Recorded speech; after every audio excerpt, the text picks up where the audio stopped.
우리나라 경제 동력이죠. 수출이 부진을 면치 못하면서 무역 적자 행진 13개월째 이어졌습니다.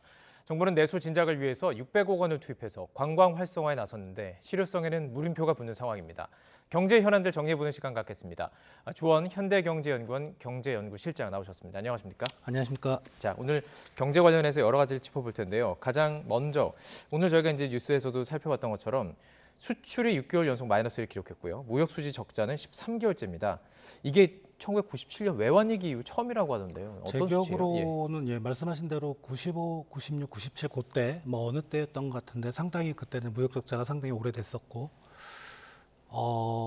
그러면서 이제 외환위기를 맞았는데 그 외환위기의 원인 중에 하나로 좀 지목이 됐던 적이 있었죠. 그러니까 우리 수출 주력 품목들이 일제히 다 경쟁력이 떨어지면서 수출이 크게 위축이 되고 무역 적자가 컸던. 근데 지금 무역 적자는 그거하고는 약간 좀 다른 것 같아요. 네네. 그러니까 지금은 어떻게 보면 세계 경제가 올해 뭐 IMF나 OECD의 세계 경제 성장을 좀 높이긴 했지만 네. 아직은 상반기까지는 좀 어려운 상황이거든요. 예. 그러다 보니까 수요가 안 살아나고 그런 게 이제 우리 수출이 안 되는 원인이고 또 예. 이제 그때와 다른 건 지금은 또 이제 원자재 가격이 최근에 많이 떨어지긴 했지만 네. 여전히 높은 수준이거든요. 예. 그러니까 수입이 여전히 좀 우리가 평균적인 경제 상황일 때보다는 수입이 많아졌고 예. 이제 그런 게 영향을 미치지 않았나 생각이 됩니다. 가장 기본적인 좀 질문이 될 수 있을 것 같습니다. 지금 제가 소개할 때도 수출은 우리 경제 동력이다. 그러니까 지금 말씀하신 대로만 들어보면 97년도에는 우리의 가격 경쟁력이 떨어진 거예요. 그래서 기업들이 만약에 수출을 하는 기업들이 잘 안 되는 거죠. 수출하는 기업들이 부도가 날 수 있고 그러면은 그 부도가 난 가게들이 피해를 입게 되고 연속적으로 문제가 생길 수가 있습니다. 근데 지금 상황은 전체적인 그 경제 상황이 좀 수요가 떨어졌기 때문에 네. 나중에 살아나면 올라올 수 있다 이 얘기인 거죠. 지금 우리 수출 기업이 부도가 난 기업은 없잖아요. 예, 그죠? 예. 뭐 좀 어렵긴 하지만 뭐 흑자폭이 많이 줄거나 일부 수출 기업은 적자가 나긴 하지만 예. 가고 있거든요. 네. 그래서 지금 일베에서 얘기하는 뭐 외환위기가 또 온다 이건 아닌 것 같고 예.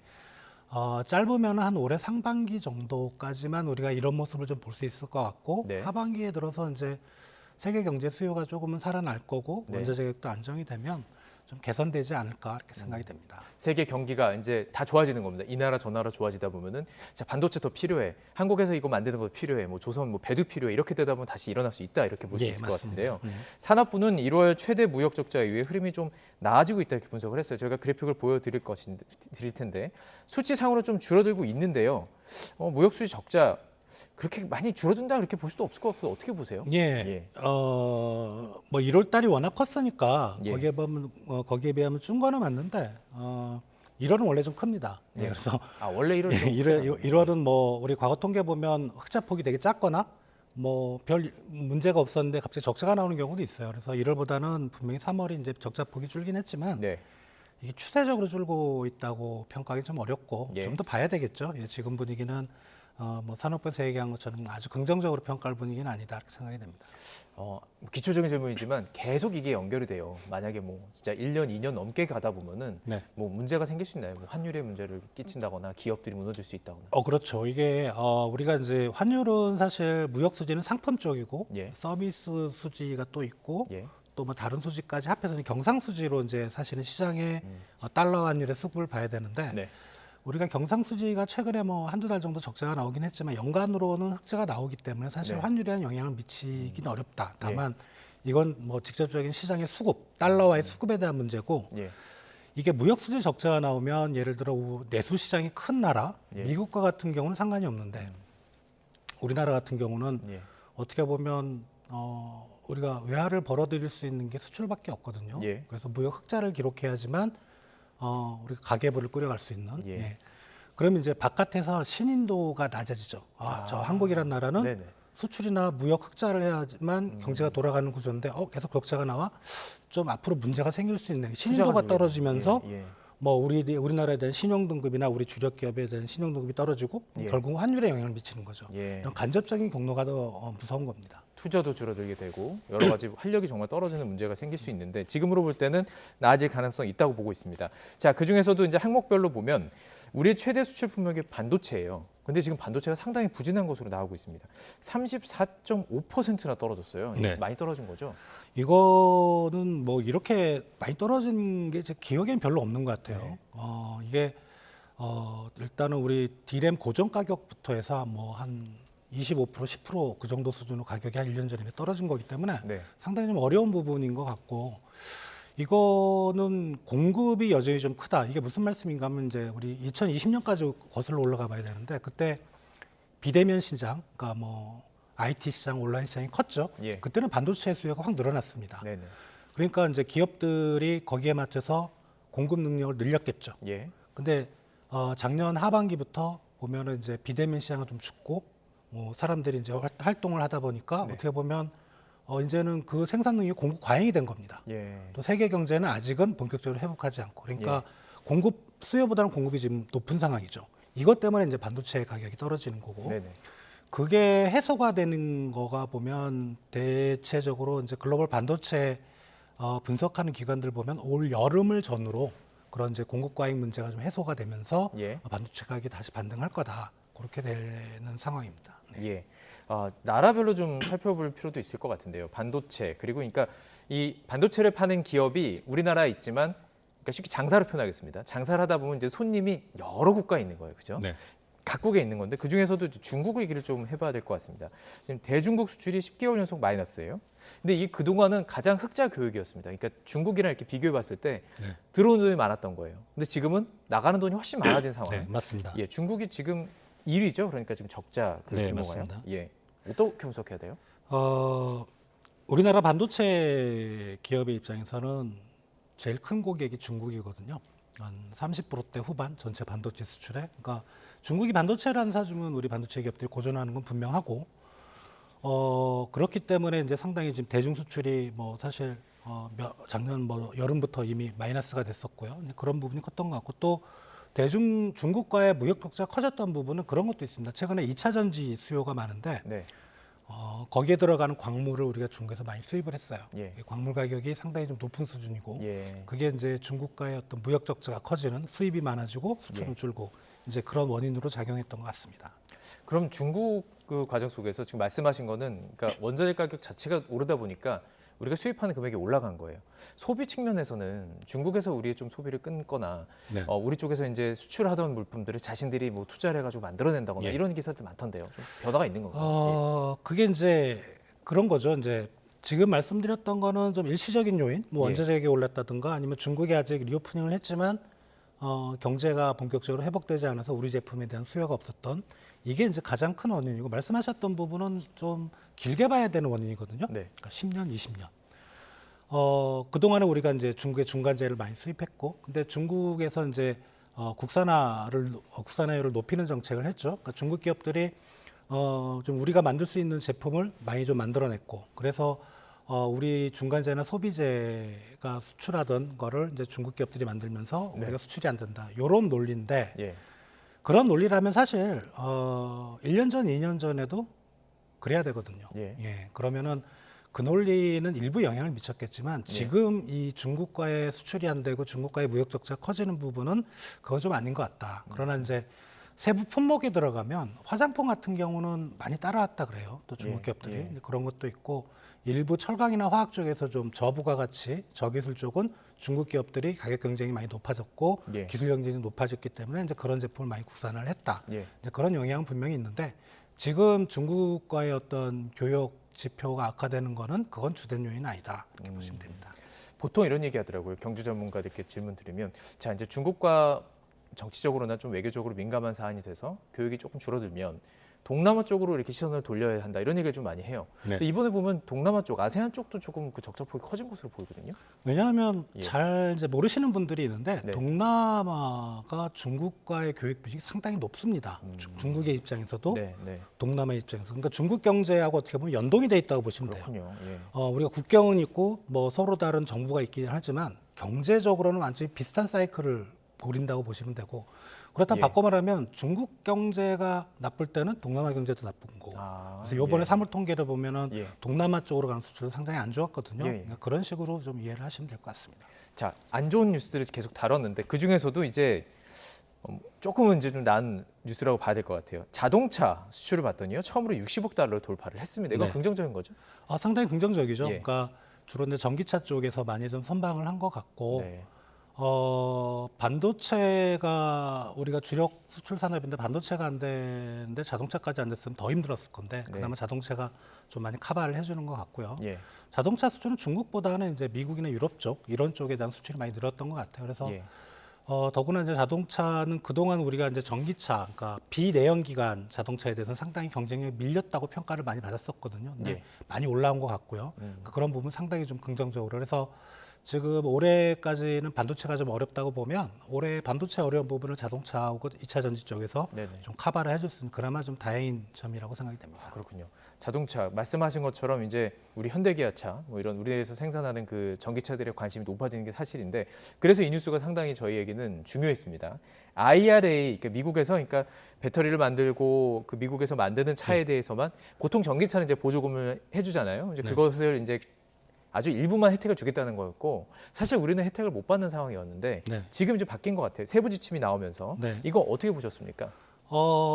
지금 우리가 요구했던 우리 업계나 우리 정부가 요구했던 부분이 많이 반영이 된 것 같고요. 그리고 지금 저 세부 지침 딱 보면 우리가 지금 2차 전지를 생산하는 그 기준에 딱 맞습니다. 딱 맞아요. 딱 맞아요. 그래서 큰 피해는 없을 것 같은데 이제 문제는 그런 것 같아요. 이게 이제 당장 뭐 올해나 내년까지의 기준이거든요. 뭐 40% 그다음에 50% 비중인데 이게 거의 2030년 가까이 가면 100%로 맞춰야 됩니다. 그러니까 지금 공정으로 못 맞추는 거예요. 그러니까 핵심 광물을 뭐 미국과 FTA에 체결한 국가에서만 수입을 해야 되고, 근데 2차 전지에 우리 이제 핵심 광물이라고 할 수 있는 그러니까 뭐 음극재나 양극재를 만드는 이제 광물을 수입해야 되는데 그게 이제 뭐 코발트, 망간, 리튬, 니켈 이런 건데 이게 지금 80%를 중국에서 수입하고 있어요. 그러니까 맞춰 나가야 되는 거죠. 지금은 됩니다. 지금은 80% 수입하지만 거기다가 이제 우리가 부가가치를 조금만 얹으면 미국이 제시하는 기준에 딱 맞아서 별 문제가 없는데 이게 해마다 거의 10%씩 늘어나게 되면 수입선을 바꿔야 되는 거죠. 수입선을 바꾸는데 문제는 뭐냐하면 다른 나라들도 이제 그런 광물을 수입할 수가 있어요. 미국과 FTA에 체결한 국가를 수입할 수 있는데 가격 경쟁력 면에서는 훨씬 중국이 높다는 겁니다. 훨씬 싸다는 겁니다. 그러면 우리가 2차 전지를 만드는 그런 양극재나 음극재가 우리 수출 가격이 올라갈 수밖에 없죠. 그럼 가격 경쟁력에서 이제 장기적으로 보면 상당히 우리 자동차 기업들이 좀 고전할 수도 있겠다 그런 생각이 듭니다. 지금 어떻게 보면 시간을 번 정도 볼 수 있을 것 같은데 완성차는 또 해당이 안 되잖아요. 이건 뭐 어떻게 대처 방법이 없는 건가요? 없죠. 뭐 미국이 딱 그렇게 법을 만들었잖아요. 미국 내에서 만들어라. 그럼 뭐 굴지에 뭐 우리만 그런 게 아니고 독일이나 뭐 유럽 쪽 자동차 기업들 다 들어갔고 일본도 들어갔고 우리도 들어가 있는 거죠. 어쩔 수 없는 그런 부분입니다. 알겠습니다. 자 이제 계속 이야기를 좀 나눠가 볼 텐데 여러 지금 상황들을 종합해 봤을 때 자동차 외에도 자동차도 이제 앞으로의 어떤 상황들이 현재로 좀 시간을 번 상황이고 대외 여건으로 경제 여건으로 볼 때는 그렇게 좋아 보이지는 않습니다. 이런 상황에서 내수도 지금 굉장히 좀 안 좋아요. 뭐 고물가, 고금리 때문에. 우리 정부에서는 이 내수 활성에 힘을 쏟기로 했는데요. 저희가 좀 관련 내용을 좀 준비해봤습니다. 이 녹취 듣고 계속 이야기 좀 나눠가겠습니다. 들어보시죠. 내수 활성화를 통한 새로운 경제적 부가가치를 창출할 수 있는 방향을 고민해야 됩니다. 전 세계적인 방역 조치 완화와 한일 관계 개선 등으로 코로나로 크게 타격받은 음식, 숙박 분야의 소비와 관광을 팬데믹 이전으로 되돌릴 여건이 이제 만들어지고 있습니다. 많은 외국 관광객의 방한에 대비해서 비자 제도 등을 보다 편리하게 개선하고 항공편도 조속히 늘려나가야 할 것입니다. 자, 우리 경제를 생각하면 막 수출을 해서 외국에서 막 돈이 들어옵니다. 기업들이 이제 막 돈을 번 거예요. 그걸 이제 그 직원들에게 나눠주는 거죠. 그럼 가게들이 이제 이걸 쓰는 겁니다. 그러면서 내수가 활성화되는 것이고 이런 게 어떻게 보면 흐름이라고 볼 수 있을 텐데 우리 좀 쉽게 설명을 했습니다. 근데 지금 이 내수도 안 좋기 때문에 정부에서 지금 내놓은 보관이에요. 근데 이게 관광에 초점을 맞추고 있습니다. 이건 어떻게 보세요? 지금 내수 우리가 이제 우리 경제 산업 구조가 수출이 잘 되면 그게 내수 쪽으로 넘어가는 말씀하신 딱 그 구조인데 수출이 안 되니까 막혀 있는 거죠. 그래서 지금 내수 쪽은 사실 백약이 무효합니다. 왜냐하면 금리가 너무 높아요. 그게 핵심인 것 같고요. 물가도 여전히 높긴 하지만 그래도 좀 많이 떨어져 있죠. 저 같아도 이전해야 되는데 이 생각이 속이 그렇습니다. 있어요. 그런데도 불구하고 그러면 이제 모든 내수 산업들이 뜰 여지는 없는 거죠, 경기가. 그런데 코로나 때문에 많이 막혀 있었습니다. 어떤 사람들의 여행 수요 이런 예. 것들이 그런 것들이 회복될 가능성이 다른 산업보다는 관광 산업이 높다는 거죠. 예. 저는 이거 정부가 초점은 잘 맞췄다고 생각해요. 아, 예. 만약 내수 쪽에 띄운다면 이쪽이다. 예. 분명히 이제 이쪽은 잘 맞췄다고 생각하는데 이게 이제 얼마나 띄우냐는 건데 예, 예. 제가 알기로 한 600억 정도. 예, 600억 이래요. 사실 좀 우습죠. 아, 예. 그래요? 예. 경기 부양에 있어서는 이거는 정말 미미하다. 그러니까 우리나라 GDP가 한 2,000조가 넘거든요. 예. 그럼 뭐 몇 프로나 되나요? 0.1%도 안 될 것 같은데. 네. 아무튼 금액 자체는 우스운 건데 예. 그러니까 정부의 생각은 그런 것 같아요. 금액이 중요한 게 아니고 뭐 여러 가지 뭐 양적인 거 말고 다 뭐 제도나 이런 거 활성화, 비자 활성화한다든가 이런 걸 같이 하기 때문에 네. 어떻게 보면 이런 분위기를 좀 띄우자. 예, 그런 것 같고 예. 이게 가능하다면, 네. 예, 가능하다면 상당히 좀 경기가 내려가는 걸 막을 수는 있다고 생각이 돼요. 그러니까 외국인 관광객도 외국인이 우리나라에 들어온 것도 보면 코로나 이전에 2019년에 한 1,700만 명? 예. 예.